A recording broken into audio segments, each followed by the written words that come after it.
I hope everybody had a great morning. The breakout sessions, the feedback has been absolutely phenomenal. I want to take a moment to thank all the speakers and moderators from the breakouts. And now what is, again, a favorite part of this program is when we have the opportunity to have some great discussion with executive leaders across this great state of New Jersey. And what I always love to say is that this program is all about, developing those hardcore leadership skills. That's what all those breakout sessions are about, right? Being inspired and all of that. But we have so many amazing women in the state of New Jersey who have those skills. And sharing their experiences is a big part of enabling and empowering you to continue to build yours. But at the same time, there's so many of you out there that have all these skills. So we have to create visibility to those skills. Visibility that helps you to get to the C-suite and the boardroom, both that are equally important in order to make sure that we continue to bring diversity into that C-suite and that boardroom. So I am thrilled to welcome this great panel today. I'm going to sit with them. This is meant to be an organic discussion, and we're going to have some mics floating around the audience so that you all can join us with your questions of the group and any comments and observations you want to share. So I'm just going to briefly introduce by name and title, and we're going to jump right in. And I'll encourage you again, hit those QR codes and learn about these amazing women, read their bios, because they're extraordinary. Joining us this afternoon, we have Jennifer Cruikshank, Director of Public Policy at Amazon. Give a wave. There you go. Wonderful. Yep, get the cheering section going, okay. We have Mary Guckert, who's the VP of Oncology Global Development Delivery Unit at Johnson & Johnson. Kim Kashon, who's the COO of Commercial Underwriting and Portfolio Management at Citizens Bank. Barbara Romano, who's the Vice President and Chief Information Officer at South Jersey Industries. And Monica Slater Stokes, who's the Managing Director, Corporate and Government Affairs, United Airlines. All right, ladies, I'm going to tilt a little here so I can see you all. I'm really excited about this. And so today is all about leadership, right? This is what we're talking about. And we're going to start with what leadership qualities are most critical in today's rapidly changing business environment. Mary, I'm going to ask you to kick us off. I had a feeling you were going to ask me first. So, I think that emotional intelligence it's been out there in the ether as a very popular leadership attribute. I think particularly as women, it's something that I see as differentiating in many situations, and it can't be underplayed, particularly in sort of the post-pandemic environment that we're in. So for me, I think it is a skill that is important. It can be built, and it's something that we need to, continue to keep, even as we move way beyond the pandemic, as a cornerstone of sort of a tool in our toolbox. Yeah, absolutely. Jennifer, you want to pick up from there? Well, at Amazon, we've got a pretty peculiar culture, but it's rooted in 16 leadership principles. So the company itself is really deliberate in sort of looking for specific qualities when we hire new employees or leaders. Some of those leadership principles are really in conflict with one another. And so for me, whether or not I'm adhering to like whatever company I'm at and what they're looking for in leaders, the thread that's consistent throughout all of it is authenticity. And so, at Amazon, we talk about earning trust, we talk about having backbone, and you can't do anything along those lines unless you're authentic. I've probably been accused of maybe being too authentic at times. I had an old colleague who just look at me in meetings and say, "Jen, control your face." And so I think that there's a way, though, to be able to sort of make authenticity a choice. We've all been in those meetings where you're sitting around and everybody's like really gung-ho about a direction. And there have been times where I've been sitting there and I'm like, I have no idea what they're talking about, or I have a completely different perspective. And it's a choice to be true to yourself and ask the question or, hit pause and make sure, whether you're leading a team or you're in a room with a lot of leaders that you might not feel comfortable, just being authentic to yourself, having that confidence and truth to sort of, speak up, hit pause. And I think no matter what we're doing, that's kind of a core value I try to live by. I'm better at controlling my face now, too. So staying on leadership style, Monica, Talk about how leadership style for you evolved over the years and what experiences shaped those changes. And in doing so, how do you stay your authentic self, as we've been discussing? Great question.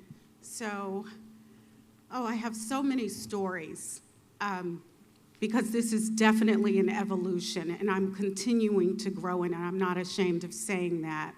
When I started my career, I really struggled with someone I was working with. I'll be very transparent and candid. I had feelings of inadequacy because I was coming from government, moving into the private sector, and it was unfamiliar territory.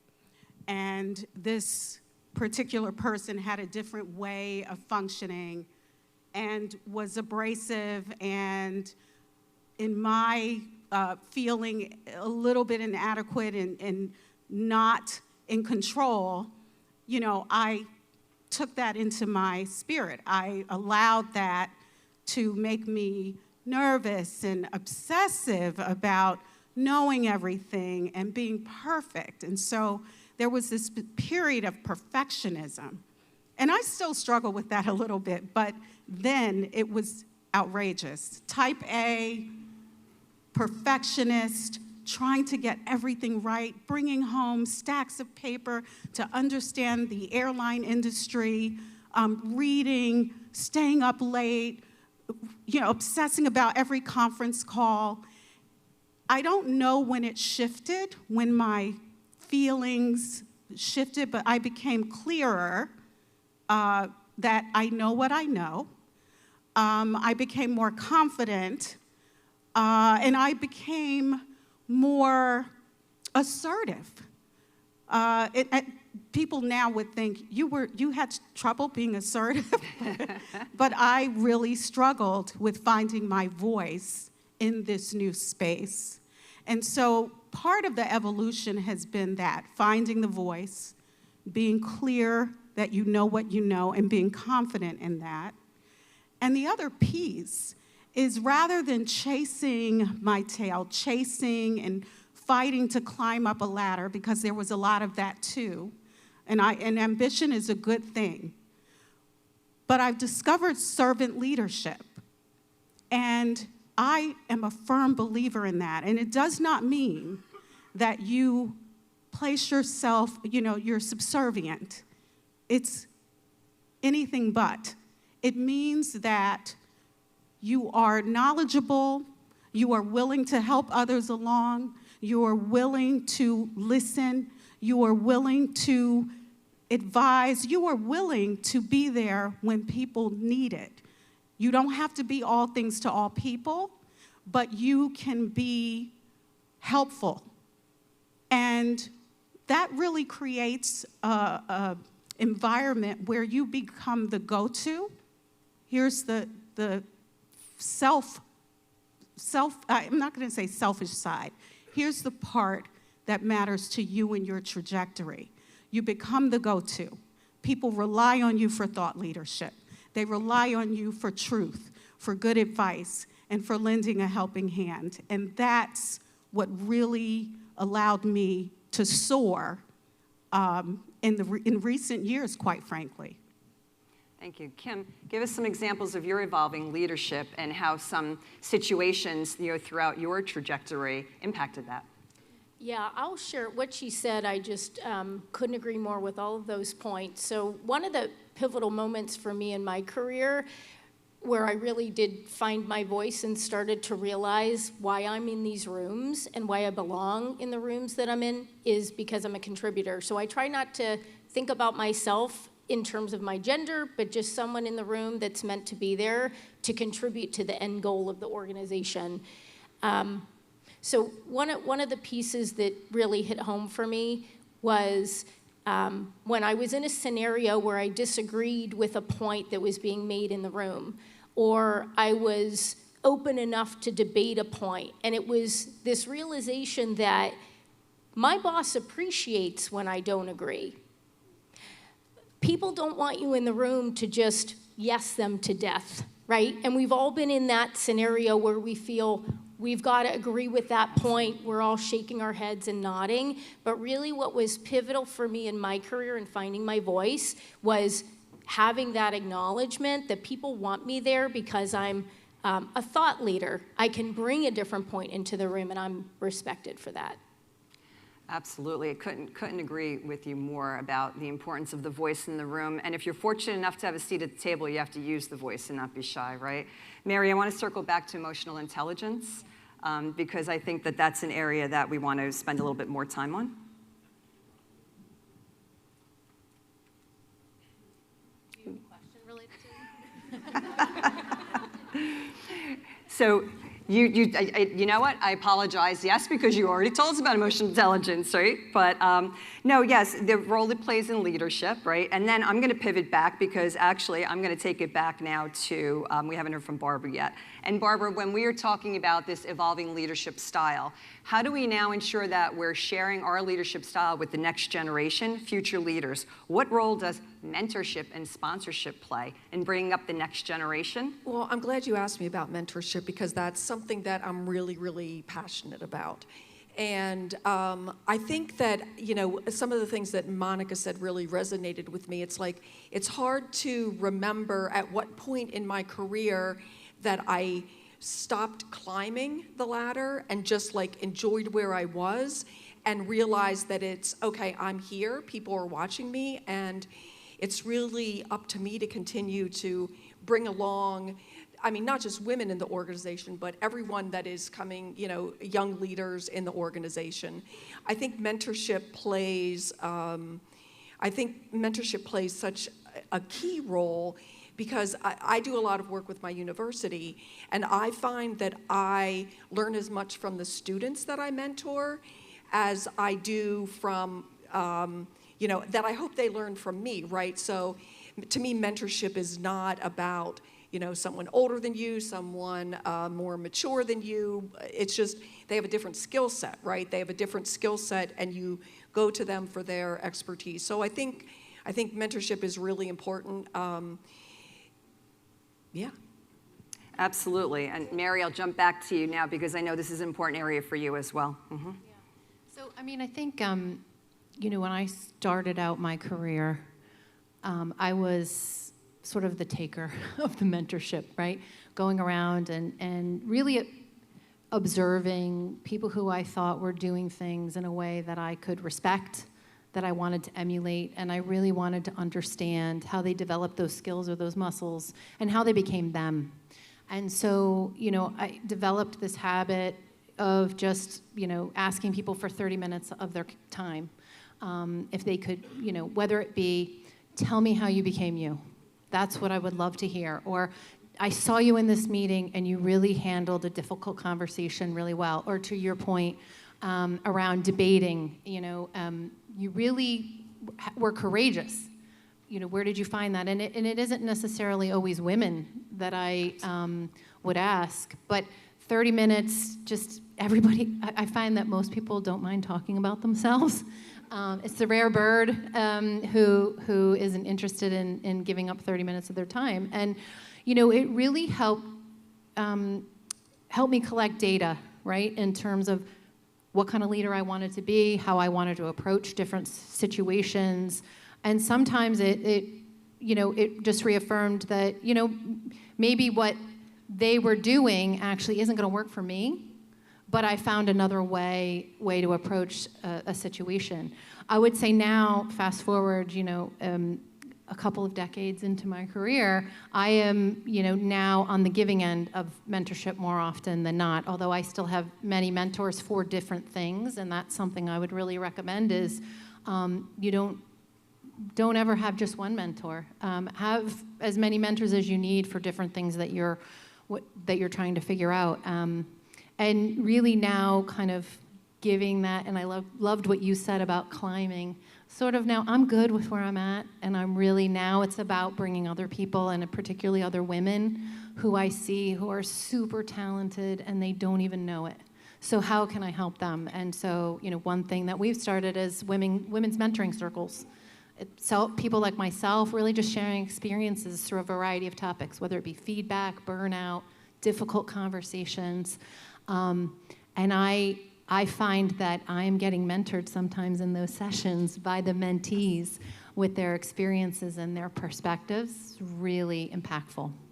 So I love that concept of the mentoring circle, because that's exactly where my head always goes to. I'm amazed at how many times I'm in a particular relationship and I'm learning as much as someone thinks that they're getting from me. I'm like, hey, I have news for you. This is a two-way street and I'm getting a lot out of it.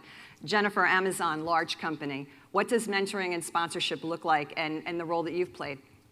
Yeah, I mean, I think I agree with everything that's been said. You know, for me, in a large company, what I give to my team, who's extremely talented and, you know, doesn't need me to micromanage the day-to-day of their work, it's how can I help them, you know, navigate this large company and break down barriers. And so, you know, I think the points about mentorship and sponsorship that have been made are spot on, but for me and my team, I want them to be able to sort of, you know, use me when they're stuck.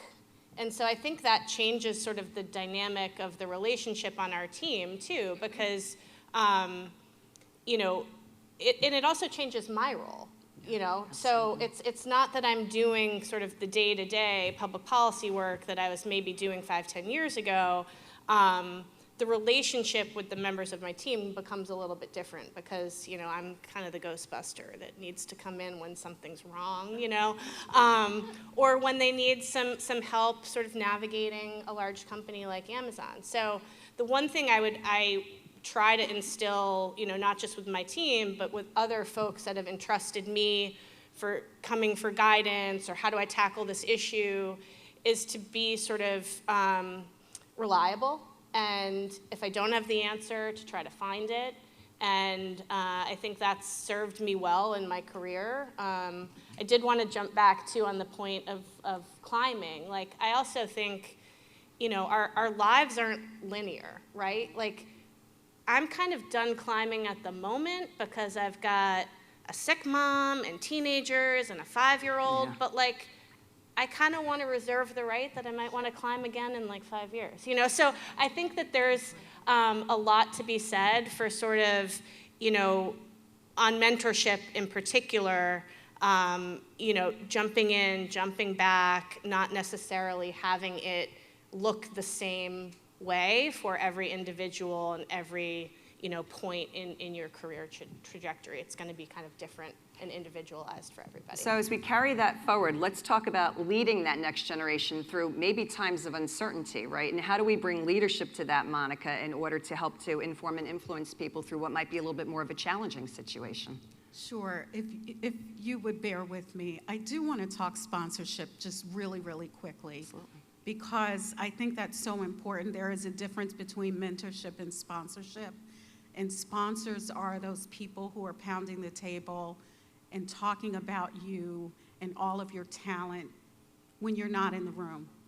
They're your advocate, their champion. You can't go out and necessarily find that sponsor. They see you, they recognize the talent, and they fight for you. So you don't always know it, but keep eyes peeled for that. Make sure you watch for that, because there's always someone who's in the wings, and you want to at least get a sense of that as you move through your organization. Sorry. So. No, thank you, because that's a very important distinction to make, and it's one that we need to keep in mind and think about. How do we serve in two different roles, right? Especially as leaders who are higher up in an organization. Yes, and I'm sorry, Michele, can you repeat the question? No, absolutely. Just staying with this whole idea of leading the next generation, and we just started getting into not everything is always rosy every single day, right? And so we come upon challenges and uncertainty. So how do you lead through uncertainty and take those skills that you have and use them in a leadership role to lead others through that? So that's a great question for an airline. Yes. Very volatile industry. We are impacted by external forces every day. Weather, volcanic ash. I learned that when I started, that volcanic ash in Europe affects us. The pandemic, 2008 economic challenge, and 9/11. I mean, my career started in 2000 December, and we were sent reeling because of loss and devastation in our region. And then we had, we're in an industry that was, the planes were used as weapons. We were impacted in ways that people can't imagine, and dealing with loss ourselves. So that was my first foray into that level of challenge. And I learned very, very quickly that with all the emotion, you have to be about solutions. You have to lead with care. You have to have a calming effect on your coworkers, those that you're leading. Lead with a steady hand. You have to be nimble and quick and adapt in fast-paced environments. And it really is, and I go back to solutions. We can all talk about the challenges, but we have to talk about the opportunities. There's always a fork in the road. Where do you go from here? And so those lessons have helped me through every challenging situation. And then there are the personal challenges. Am I happy with where I am? Am I challenged in a particular department? And so, but you use those foundational lessons to guide you through. And when you're leading people, it is really, really important to show them that being able to adapt and being about solutions is key. Barbara, I saw you nodding your head on that one, and the energy industry is equally Yeah. challenging. Yeah, definitely. So, Monica brought up a lot of great points, and one of the things that I would say is flexibility, and I guess the realization that whatever the situation is today, the situation isn't going to last forever. I think definitely showing a steady presence, a calming presence. I think the other thing that Monica touched on that is really, really important is understanding that change impacts humans in different ways, right? So, this change is impacting a single mother differently than, the father that supports, his children, or a sick mother or something like that. So I think it's also really important to lead with compassion, to understand where the humans are, that are on your team. And I think it's flexibility to me too, because I tell my team this all the time, what's a crisis today, we'll forget about, but it's the people on our team that are most important. And if we stay on, challenging industries, of which everyone on the stage is part of, right? But financial services, the last couple of years have been quite the roller coaster, right? And so picking up on this again, how do you lead that team through the ebbs and flows of the market and what goes on in financial services, Kim? Yeah, great question. I think even before the uncertainty or the change hits, because it will, and we've all experienced it, my job as a leader is to equip my staff and equip my teams to be nimble, efficient, make sure they've got a skill set that's really diverse, so they can change and shift with the environment. So that could mean a divestiture of a piece of our business or growth in another area. So I do take very seriously, and I encourage you all to do that. Get to know all your staffs on that level, because it does hit everybody differently. And it's hard to do that as a leader when you're working with a really broad team, but also rely on your leadership under you to understand what the team dynamics are, so you can make sure you're giving them those skills and opportunities that they need to flourish in whatever environment is thrown at them. I know it's easier said than done, and it takes lots of time and effort to do that, but I think at the end of it, you get a staff that's very committed through the change, which is, as leaders, what we want. So this brings us to the issue really of it's a whole new world, and many of us are working in a flexible, hybrid, remote environment, which makes this even more difficult to mentor, sponsor, and stay in good communication with your, with your team. This whole idea of eyeballs and seeing each other. I know at BIA, I try at least twice a year, right, to get one-on-one on a Teams call or a Zoom call with everybody who's working remote, because you can't walk the building anymore. But that also takes us into this whole thing of work-life balance, because guess what now? We're coming into your home, right? Like, we've enabled you to work from home, which is really great for flexibility and work-life balance, but it brings its challenges too. So I want to talk a little bit about work-life balance. And Mary, I'm going to ask you to kick us off on this one. How do you maintain, especially when you're at the positions that you are today? I have 3 kids. They're 15, 13, and 9. God We're bless you. all over the place. We're all over the place. I've had sick parents. I've had 3 sisters who've had cancer, and I'm like the cancer concierge in my family. I really, on a real visceral level, know the challenge of work-life balance. What I would say is this. I had a boss, maybe 15 years ago, very early in my career when I started having kids, and she said to me, Mary, you can have it all. You just may not be able to have it all of the time. And that was like a revelation to me, actually. And it really unlocked something for me in that I gave myself grace. I was much more patient. I think what you said about, like, I'm good where I'm at, but maybe 5 years from now I'm going to be ready to grow. It's really just, for me, having a conversation every single day. What's most important to me today? Is today most important that I'm at an oncology conference in Spain? I need to be there for my team. I need to meet with the oncologist. I need to advance our portfolio. Or, tomorrow or tonight, I need to be on soccer pickup. That's what's most important. And it is a daily conversation. This morning it was important to set the alarm and go to the gym because I knew I needed to do that. But it's just sort of figuring out what is the right mix for me, and everybody is different. I think when I was earlier in my career, I thought, God, if I work till midnight every night, I'm really going to make it somewhere. I don't work at night anymore at all, if I can help it, because I have found that is sort of sacrosanct time with my family. I need to recharge. I think the farther up, and you said it, visibility. I'm very visible now. I have a team of 700 all over the globe. So I'm very aware of that. So it's important to me that when I'm on with them, I'm on. And that means I need to recharge sometimes at night or go to the gym or be at soccer so that I can feel complete.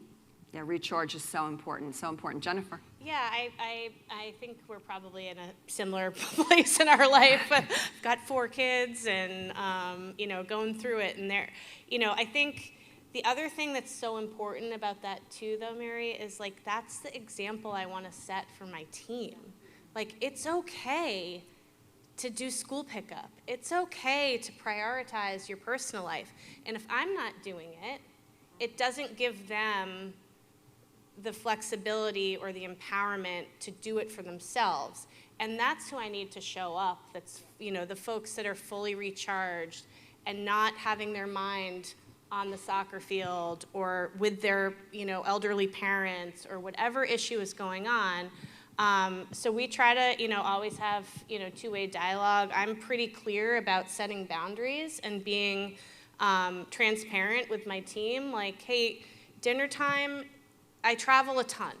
So if I'm home, like, dinner time and bedtime is sort of, really special in my house. And so from 5:30 to 8, like, don't bug me unless it's an emergency. But if it is emergency, like, call my cell. I'm not going to be on email. I'm not going to have my phone, at the dinner table. Like, sometimes I do. But but that's sort of the example I want to set too, which I think is so important. And we joke, like, if you choose the soccer game, I think people are probably still going to buy stuff on Amazon. So, like, having that perspective too, because when I was younger in my career, I had that same mentality. Like, the perspective was just grind, grind, grind, and you can't sustain that. You get burnt out. So It resonated with a lot of the points you made, so I just wanted to jump You know, in. that whole leading by example with off the grid is so significantly important because we all need to refresh and refuel and recharge, or we are just no good to ourselves. And this is probably the hardest thing, just say it, especially for women, to give ourselves the grace to do that and understand that's important for us to do. So that ability to lead by example, to say to your team, guess what? I'm taking a week off. You need to take a week off. And then actually start calling people out for not taking time off. You're not going to be any good to me when you burn out, right? We're going to stay on this topic because it's so important, because I want to echo many times the importance of ensuring self-help and self-value and grace to do what you need to do to be the best version of yourself that you can be. Kim, I know you have some thoughts on this as well. Yeah, I think it all comes down to also just being present. In the age of phones and constant information, it's really hard to do that. And we really have, like you said, sometimes I do, or most times I do. So we don't always get it right. I'll just ask the audience, when you're about to send that email at 10 o'clock at night to your team, take a pause, because that's you modeling for all of them, right? So I try to really walk the talk around things like that, and it really resonated with me on the vacation time. If somebody tells me they haven't taken their allotted paid time off, I use it as an opportunity to say, even if you don't have a big vacation planned, take a Friday, take a Monday. Again, it comes down to their ability to be present in the job, be present at home. And I think as leaders, we need to model that. And at the end of it all, you're going to have a more productive workforce. Absolutely. Monica, I know you and I talk about this all the time. So there's different spectrums, right? There are those of us who've already done the raising kids, whose twins are now 32 years old, right? And now dealing with the other side, which is my beautiful 91-year-old mother who relies upon me. I'm the lifeline, right? Monica and I share a lot about this. So continue on work-life balance, and where do we find our place to settle in and still be as effective as we can be as leaders? So I'm terrible at work-life balance. I'm just going to admit it. I was forced when my mother passed away 9 years ago, and my father needed me more. And then I was forced even more when my father came to live with me 3.5 years ago. So that's how long it took. And I was forced because I was the 4 a.m., 5 a.m. emailer. You know, just didn't want 24 hours to pass without responding to an email. You know, a little bit of that perfectionism again. But when my dad came to live with me, not everything stopped, but I was forced to turn my attention to what was most important. Not that I didn't understand that before, but having him in the space with me, and he's my favorite man in the world, I needed to recalibrate. And it's been a journey. There are days when my colleagues know that there are specialist appointments, and I need to sign off for a few hours to take care of that. And so I'm so appreciative of my colleagues who understand that, you know, across the board, in Chicago at our headquarters and locally, who understand that. I still deliver, I still work hard, but I think having this life change has been very, very helpful to me. Now the challenge for me is taking care of me. It's the self-care, right? Because you learn how to do it relative to the job. You do a little bit better on work-life balance. But when you're a caregiver or you're a mother, you still have to carve out time to make sure you're whole and well and prioritizing yourself. And I'm working on that.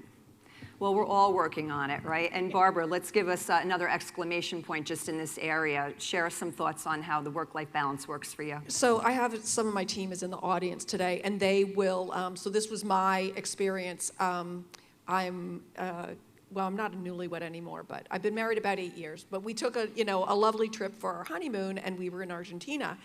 And I'm looking at my work phone.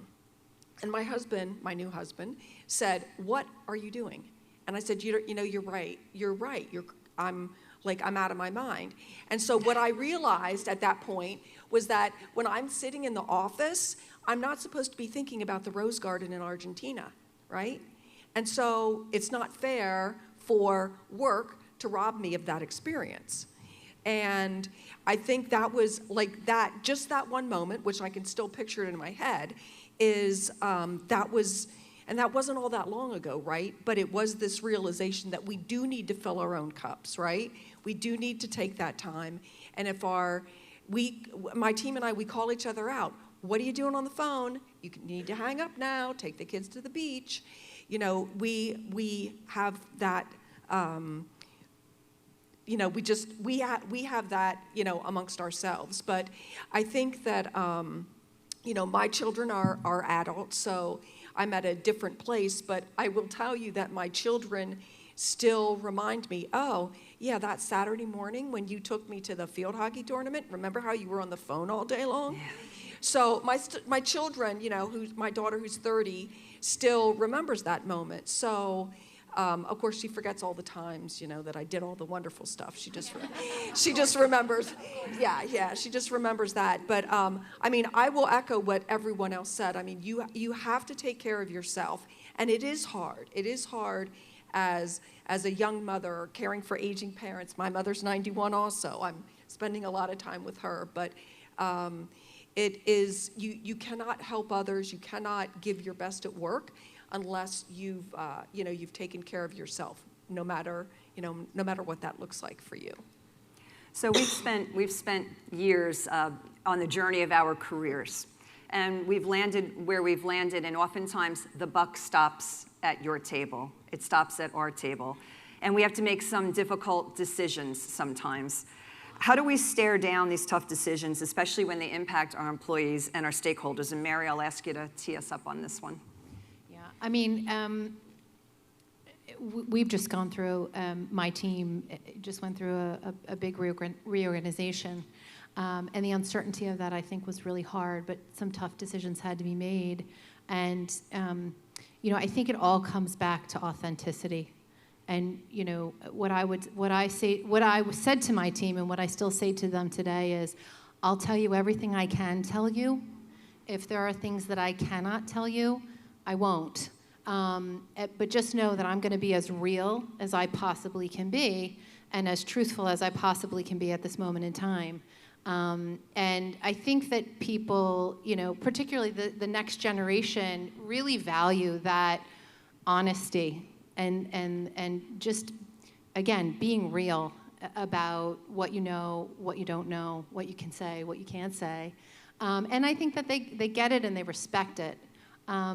So, I also think that going back a little bit to, just the emotional intelligence of it all is really knowing that different people need different things. And I'm always sort of scanning and really trying to get to know my team, whether it be, in little coffee talks that I set up, just to, hey, we have no agenda. My agenda is your agenda. What do you want to talk about? It really gives a good pulse check of what people are worried about. And I'm often surprised because what I think they're worried about doesn't come up at all. It's a host of other things, which is really helpful to know. And if I hadn't taken the time, if I hadn't committed to being real and open and authentic, I probably wouldn't have gotten those really juicy insights that actually helped me lead at a time of great change even better than I could have done had I just kind of gone ahead and thought, oh, I know what's bothering this organization, or I know what's bothering this team. Is really taking a moment to stop talking and actively listen has really proved to be incredibly valuable in my experience. So it really takes us to the issue of culture in the workplace and our role of setting tone, tone at the top and making sure, though, that bottom up, top down, right? That whole idea of, as you said, the transparency, creating that trust culture, that trust environment Who wants to comment a little bit about the importance that allows you to make those tough decisions because you have the right corporate culture behind you? Well, one of the things I think about is if you have the ability to influence a decision, and it could be a hard decision or an easy one, influence the people that are around you to help support that decision and bring the varying perspectives around the particular topic. So, and that could mean varying experience levels at the table. It could be people that are other stakeholders outside of your business at the table. So I think it's a good suggestion to bring as much intelligence around a topic to bear and different perspectives to bear as you're endeavoring to make a potentially difficult decision. And that absolutely leads us right into, diversity, equity, and inclusion. The importance of having differing opinions around the table. So, and again, I'm just going to ask you to kind of jump right in, but who would like to share some information about the importance or how you set a table to ensure that you are getting diversity of opinion around your table? Monica, you want to start? Sure, and I do want to be candid about this as well. This is a difficult topic for companies today. There's been a shift, right? In 2020, everything was diversity, equity, and inclusion. There was a lot of talk about it. Now there is some reluctance. Some companies have pulled back, others have embraced but changed language around it. I say that because diversity, equity, and inclusion is about gender, it's about race, it's about a number of things, and it includes diversity of thought.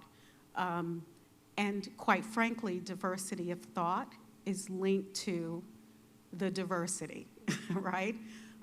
We all have different experiences, we have different backgrounds, and it's important still to embrace those. We believe that you are stronger when you have diversity of thought driven by these different experiences. And so I'm proud of United for continuing to embrace the concept.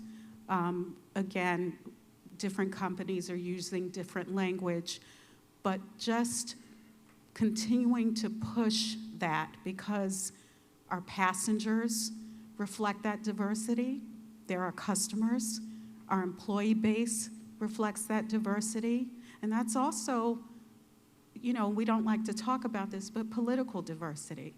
And so we have an opportunity to lead with that in mind, not shying away or being afraid, but remembering that, we're stronger for it. And there's real data behind that for those who need to see the data and do the analysis. It's proven to be true. And so I'm excited about what United has done and is doing, and other companies that are represented here. I know Michele and NJBIA have fully embraced that, and I'm most appreciative. As a longtime member of NJBIA, we greatly appreciate that. Thank Monica. Thank you. Yeah, if I could jump in. Please do. Yeah, so South Jersey Industries, last year we are not shying away from the topic of DEI, and we've actually added B for belonging. Last year we had our very first DE&I and B summit. We actually are having our second one tomorrow in the office, and that is really an opportunity for education, for sharing stories. We're having a keynote speaker come in, but I'm actually part of the Diversity Council at work, and we've had a lot of conversations about this. And what I'm really proud of is that at SJI, we do recognize, and it's not just talking the talk. It really is embracing diversity. 40% of our leaders are at the top are women, and we've got a number of ERG groups, employee resource groups. We've recently added POP, which is meant for the not just LGBTQ plus employees, but their allies and supporters. So I'm really proud that SJI has not backed off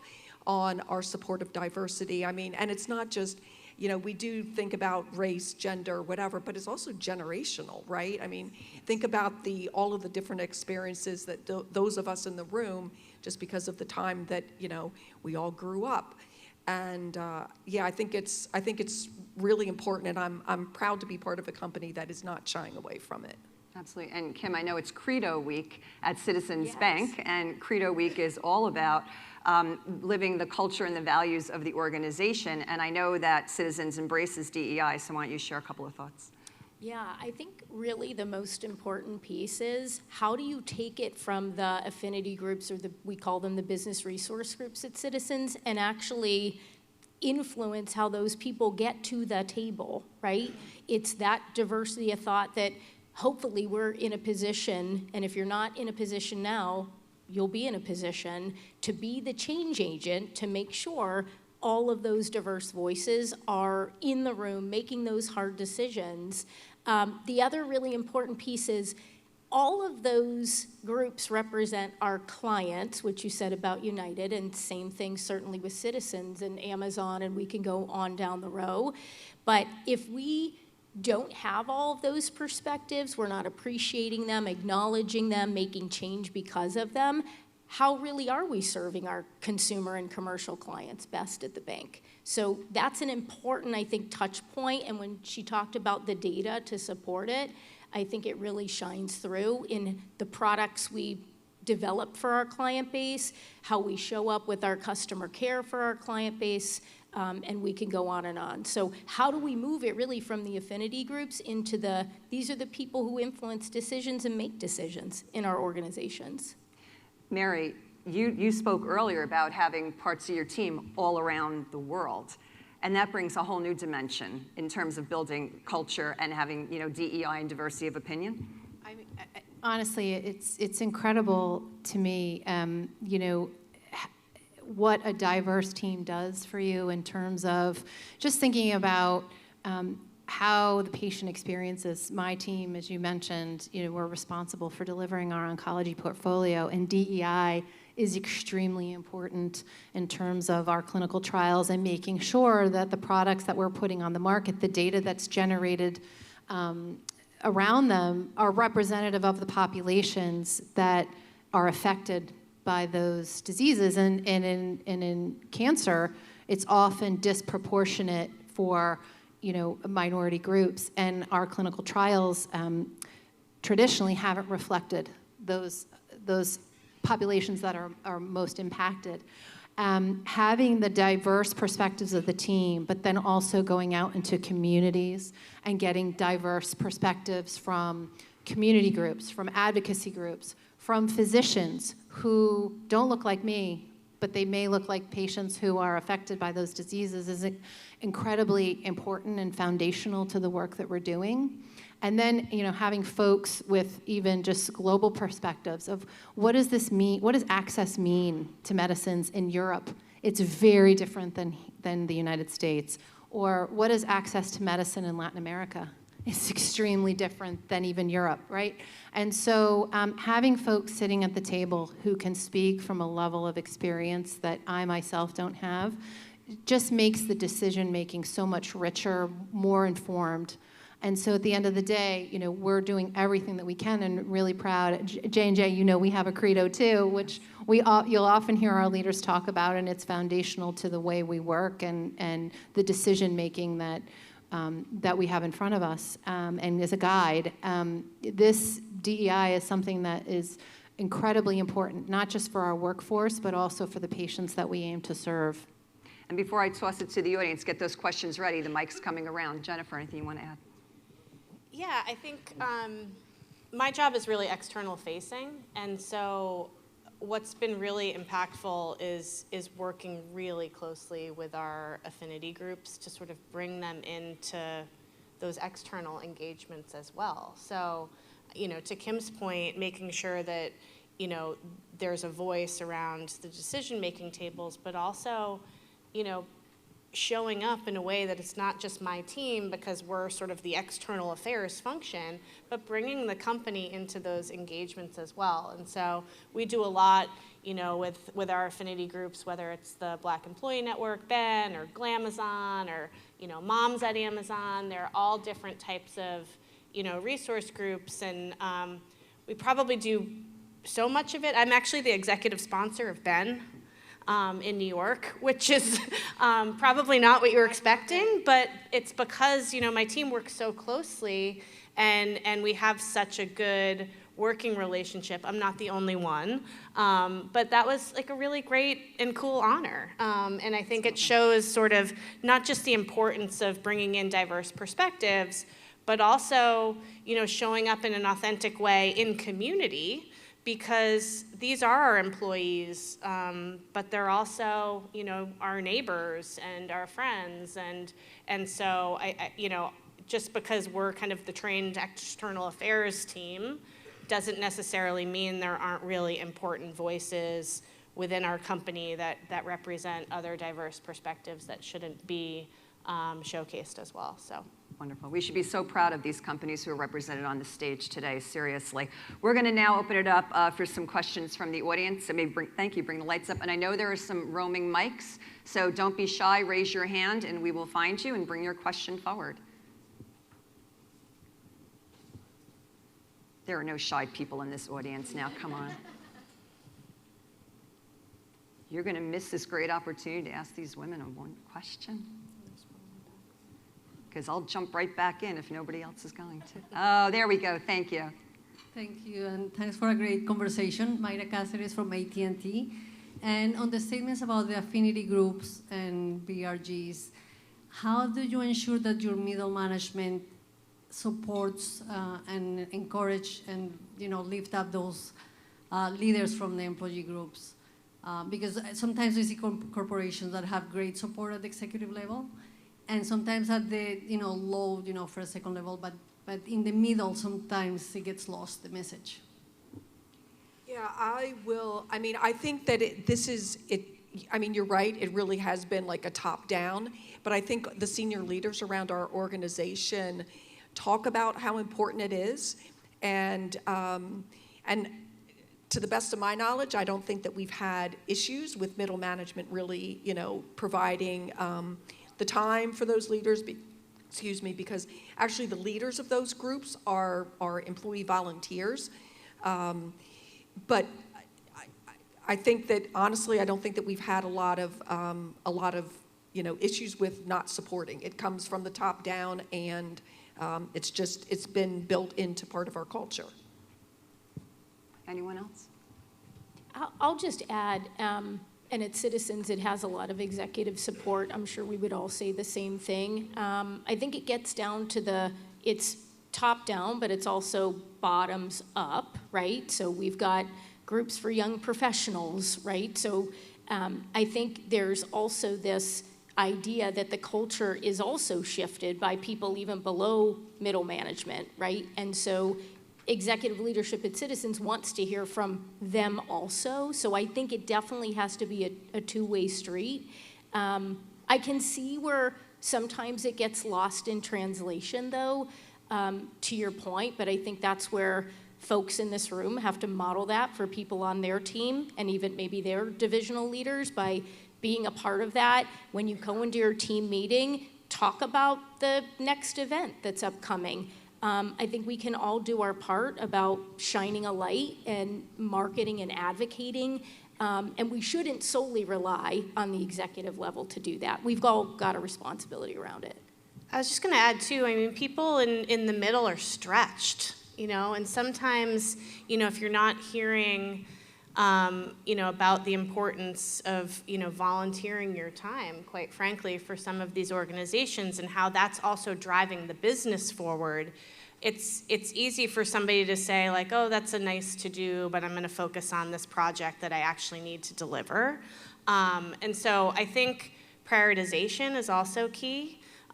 Because, you know, there are a million things you could be doing to spend your work day, and so prioritizing some of these, optional engagements within the company. I think if you have a leadership team that's very clear that these are also, advancing not only your career goals, but the company's business objectives, I think sometimes that makes the mindset shift for middle management a little bit different. I might just add, at J&J, it's become part of our development conversation. And so when I'm asked to provide feedback or, ask for feedback from my team, is specific examples, and everyone knows this, and I think it's director level and above, so you kind of get to that middle or middle manager group is, how have you exhibited inclusion? How have you sought out diverse thoughts, opinions, perspectives, and some of those things can be being a part of an ERG or being part of the WLI as examples, or hosting inclusion conversations within teams. It kind of forces the point of this is going to be part of. It's so important to us that it's going to be part of the conversation on your performance this year, and I actually think it's really helped to drive that culture of DEI within J&J. From the start, too, we also, it's part of our interview process. So even before you get to Amazon, that's something that we're looking for in candidates. So I think to that point, Mary, it's important, through the career trajectory and with development, but even when you're hiring. Wonderful. One more question from the audience? Everybody's ready for cocktails. Yeah, it is. I know I'm ready for cocktail, okay. Oh, we have one. Did we see one over here? Was there a hand? Oh, okay, here we go. Hi, hopefully everyone can hear me. I'm Nicole from AT&T. I wanted to know from you ladies, how do you bridge the generational age gap in your companies? Because I have 26 years with the company, and then I have some younger folks that come in that we want to welcome them, but how do you bridge that gap to make sure that the older employees don't feel left out, and then making the new employees feel welcome, if that makes sense? It's a toughie. Yeah. Jump We right in. could spend another hour on Yeah, this. I think it's finding the commonalities. I mean, there might not be on its surface a lot of commonality between someone who's maybe at the end of their career and someone that's just starting their career. But I think that's why getting to know your team is so important, and being able to sort of pull out what those commonalities are. I was in this really, not at Amazon, I worked for the Coca-Cola company for many years before Amazon, and I was in this really kind of, it was an opportunity, not a challenge, Monica, but I was a regional director, and I had friends and peers, and then I became the boss. And there was a gentleman on that team that had been at Coke for almost 40 years. And I was, 30, 35. And so I was like, how is this guy gonna respect me as his manager now? He's been doing this for his whole career. He's a few years away from retirement. And it was about just sort of, being vulnerable and, leading sort of as a team, and not necessarily in that top down. You've got to know your team. You've got to know what works.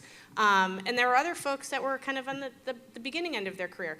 We ended up having this crazy fun cooking class where we just all went out as a team and kind of let our hair down, and we still are in touch and laugh about that night to this day, because it was so fun, and it kind of just allowed us to, put everything else aside and really find some common ground and get to know each other as people. And I think at the end of the day, that's what bonds us, right? It's we're all humans. We're all, wanting to come to work and do a great job and live our lives. And so what's that commonality that you can sort of use to bridge amongst team? I'll just add one last thing. I think everybody, no matter what stage of your career you're in, can get rallied around a common goal, right? So if there's initiative that we're all on together and we're bringing those diversity of thought, different backgrounds into the room, people get rallied around that, right? They get excited about that. So I think those type of things to me can transcend any gaps, right? People can come together around that. And for sure, celebrate with the team when you achieve the goal. I think that's of utmost importance. And when we talk about that authentic self idea, that's where people can really show it, and you get to know people sort of outside of the box of the workplace, if you will. So get rallied around a common goal and celebrate the achievements. Absolutely. Mary, and then Monica. Yeah, I would just add, I think, the message that I send to my team always is everyone has value, right? And what does that look like? At J&J, people don't leave. There's people who, they've been there 30, 40 years. It's a very complicated company. There's a lot of, it's a relationship company. So folks who've been there for a really long time have a ton of relationships, and they know how to get stuff done in a complex environment. Couple those folks with folks who are fresh from, Wharton or wherever they're coming from, which is awesome. They have these innovative, really diverse perspectives. They know the latest and greatest. And it ends up being this really beautiful marriage of diversity of thought, diversity of experiences, sort of, willing to do this crazy new idea. Not so crazy, actually, but how do we get it done in a place like J&J? And I have found that really just honing in on you have value, you have new fresh ideas, you have value, you know how to get this done. Kind of forcing the partnership, actually, it's created a really nice ecosystem within J&J and certainly within my team. Wonderful. Monica. So United has a mentoring program. However, I have been informally mentoring a number of people, and I can tell you that that's where I think the meat is. We talk a lot about millennials, Gen Z, Gen X, baby boomers, et cetera. TikTok, memes, there are all these jokes about how different we all are. Throw that out. It's really important to engage with other generations, and I learned so much. I tell people I'm supposed to be mentoring them, but I find oftentimes they're mentoring me. And so I would encourage doing that. And you don't have to have a formal program in order to engage in that way and go deeper because it's beneficial and it's transformative. Barbara, last word. I think these ladies have got it covered. Beautiful. That's what we love the last word to be. Let's have a round of applause.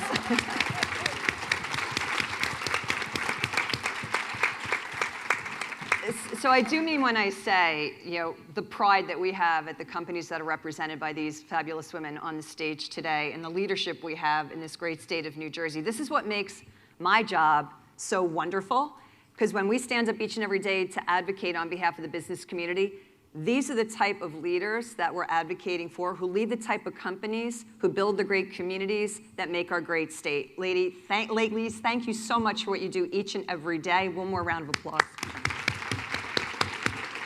With that, it has been a full, action-packed day, and I don't know about you, but I am certainly ready for a cocktail. So we invite everyone to take the next hour 15, settle in, relax, visit the exhibit hall. Meet us at 6:30 for our reception, which is in the yard, which is downstairs. Follow the signs. These signs are easy from the main area, I promise, okay? But continue to network, and then let's remind, for those who might not be able to join us this evening, we start tomorrow morning at 8:30 with breakfast. 9:30 we kick it off. In the breakout sessions, which are out in the rooms around the side, and then we come back for our final general session at 10:50. Thank you for a fabulous day. Let's make it a great night, and I'll see you all later and tomorrow morning.